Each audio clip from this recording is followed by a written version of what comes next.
اسلام آباد اور لاہور میں آج صبح سویرے سے موسلادھار بارش کا سلسلہ جاری ہے، جس نے موسم خوشگوار بنا دیا۔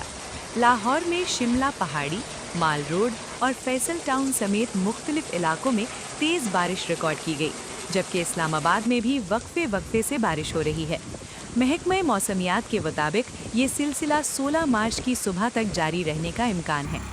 مغربی ہواؤں کے اس نظام کے باعث شہریوں کو گرمی سے مکمل ریلیف مل گیا ہے۔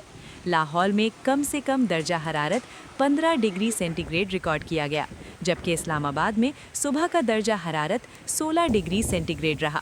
نمی کی شرح 67% تک پہنچ گئی ہے۔ محکمہ موسمیات نے پہاڑی علاقوں میں لینڈ سلائیڈنگ اور آسمانی بجلی گرنے کے خدشے کے پیش نظر سیاحوں اور شہریوں کو احتیاط برتنے کی ہدایت کی ہے۔ واسا نے نکاسی آب کے نظام کو برقرار رکھنے کے لیے عملہ الرٹ کر دیا ہے، تاہم بارش کے باعث کئی علاقوں میں بجلی کی فراہمی متاثر ہوئی ہے۔